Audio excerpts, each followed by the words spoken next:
కరీంనగర్ జిల్లాలో వరి పత్తి ద్వారా అత్యధిక విస్తీర్ణంలో సాగయ్యే పంట మొక్కజొన్న. ఇప్పుడు ఈ పంటకు కత్తెర పురుగు పెనుశాపంగా మారింది. ఈ పంట సాగు చేసిన రైతులకు కత్తెర పురుగు కంటి మీద కునుకు లేకుండా చేస్తోంది. రసాయన మందులు పిచికారీ చేస్తున్నా పురుగుల నివారణ సాధ్యం కాక రైతులు తలలు పట్టుకుంటున్నారు.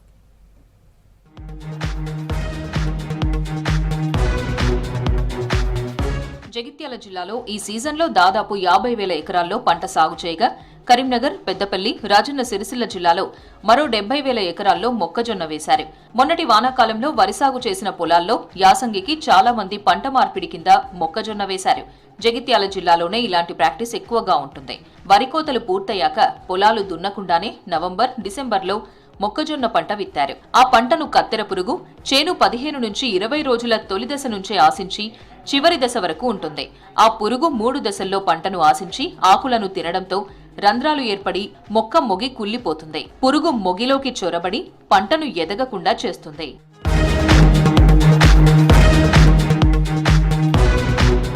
రైతులు మొక్కజొన్న కోసం పెద్ద ఎత్తున పెట్టుబడి పెట్టాల్సి ఉంటుంది. ఎకరాకు 20,000 రూపాయల వరకు ఖర్చవుతుంటే కత్తెర పురుగు సోకడంతో అదనంగా పురుగు మందుల కోసం మరో 10,000 రూపాయల దాకా ఖర్చు చేస్తున్నారు.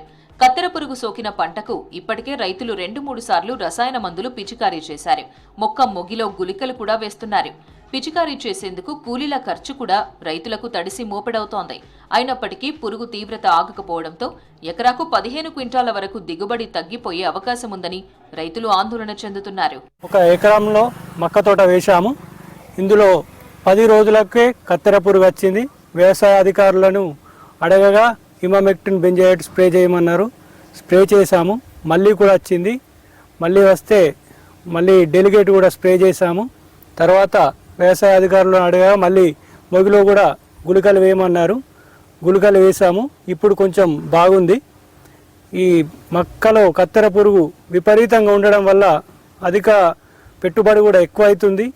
పెట్టుబడి ఎక్కువ అవడం వల్ల రైతుకు నష్టం జరుగుతుంది. ఈ రకం కీటకాలు లద్దె పురుగు జాతికి చెందినవంటున్నారు వ్యవసాయ అధికారులు. 60 రోజుల పాటు జీవించే కత్తెర పురుగు ఆకులను తినేస్తుంది. రెక్కలతో కూడిన తల్లి పురుగులు గుంపులు గుంపులుగా మొక్కజొన్న కర్రపై గుడ్లను పెడుతుంటాయి. ఒక్కో గుంపులో 1,500 నుంచి 2,000 వరకు గుడ్లు పెడతాయి.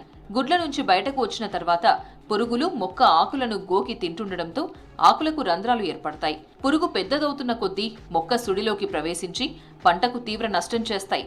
ఇందుకోసం ఎకరాకు 5 నుంచి 6 లింగాకర్షక బుట్టలు పెట్టుకోవడంతో పాటు మధ్యస్థ దశలో వేప నూనె పిచికారీ చేయాలని శాస్త్రవేత్తలు, వ్యవసాయ అధికారులు సూచిస్తున్నారు. ప్రస్తుతానికి మా కోట్లలో మొక్కజొన్న అనేది పొలాలు కోతనంతరం 0 టిల్లేజ్ కింద సాగు చేస్తారు.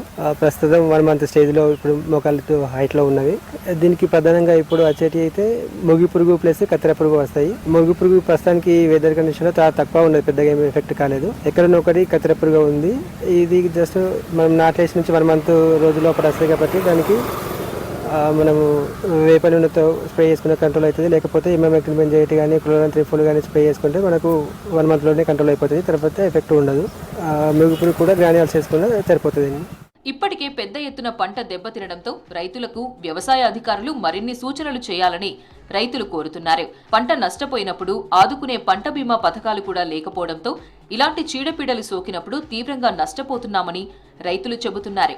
ఈ విషయంలో వ్యవసాయ అధికారులు రైతులకు అండగా ఉండాల్సిన అవసరం ఎంతైనా ఉంది.